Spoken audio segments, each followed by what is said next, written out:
સ્વામિનારાયણ સંપ્રદાયમાં બાળકો સહિત મહિલાઓના થઈ રહેલા શોષણની સામે સિદ્ધાંત હિતરક્ષક સમિતિ મેદાને ઉતરી છે।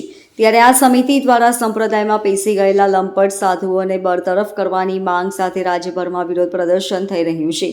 ત્યારે સુરતમાં પણ હરિભક્તો રસ્તા પર ઉતરીને હાથમાં પોસ્ટર લઈને પ્રદર્શન કરતા જોવા મળ્યા હતા। સ્વામિનારાયણ સંસ્થાના બની બેઠેલા લંપટ સાધુ વિરુદ્ધ પ્રચાર કરવામાં આવી રહ્યો છે। પાલનપુર પાટિયા ખાતે આવેલા મશાલ સર્કલ પાસે વિરોધ પ્રદર્શન કરવામાં આવ્યું હતું। વડતાલ સ્વામિનારાયણના હરિભક્તો દ્વારા પોસ્ટર લઈ વિરોધ પ્રદર્શન કરવામાં આવ્યું હતું। લંપટ સાધુના વિરોધમાં પ્રચાર કરવા સુરતથી 300 લોકો રવાના થશે, જેઓ ગામડે ગામડે જઈ લોકોને લંપટ સાધુઓ વિશે સમજાવવામાં આવશે।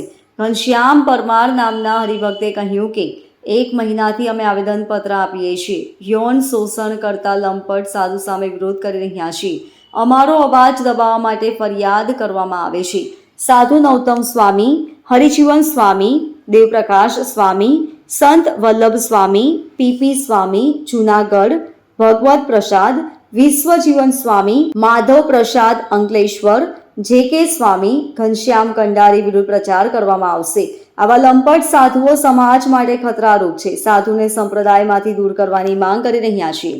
મારું નામ ઘનશ્યામ પરમાર છે। હું સુરતથી સ્વામિનારાયણ સંપ્રદાયનો હરિભક્ત છું। વિરોધનું કારણ સ્પષ્ટ છે કે છેલ્લા 1 મહિનાથી સ્વામિનારાયણ સંપ્રદાયના કહેવાતા કલંકિત લંપટ સાધુઓને હટાવવા માટે સત્સંગી હરિભક્તોએ જે આવેદનપત્રો આપી અને મૂળ મંદિરના જે વહીવટકર્તાઓની સામે માંગણી મૂકી છે, એ માંગણી સંતોષાણી નથી, કોઈ પગલાઓ ભરાણા નથી અને ઉલટાના હરિભક્તોને એની લડાઈ, એમના અવાજને દબાવવા માટે ખોટી એફઆઈઆરો કરી અને હરિભક્તોને દબાવવાનો પ્રયત્ન કરી રહ્યા છે। એટલે હવે સમાજને જાગૃત કરી, સનાતન ધર્મ, હિન્દુ ધર્મના લોકો એને સૌને જાગૃત કરી અને આ સંતોને સંપ્રદાયમાંથી દૂર કરવા માટેની લડાઈ એ આ વિરોધનું મુખ્ય કારણ છે। લગભગ 300+ હરિભક્તો અહીંથી 4-વ્હીલર ગાડીના માધ્યમથી સમગ્ર ગુજરાતની અંદર ગામડે ગામડે, શહેરે શહેરે, જિલ્લે જિલ્લે, તાલુકા મથકોએ જઈ અને પ્રતિનિધિઓના મિટિંગો લઈને જાગૃતિનું અભિયાન આજથી ચાલુ થાય છે। કેટલા લોકોનું લિસ્ટ છે જેમને હટાવવાની માંગ કરી છે? લગભગ 50 કરતાં વધારે એવા લંપટ સાધુઓ છે, જેમાંના ઘણા બધા મહત્વના હોદ્દાઓ પર પણ છે। આ તમામને હટાવવા એ અત્યારની સમયની માંગ છે। Bureau report, LK star news, Surat.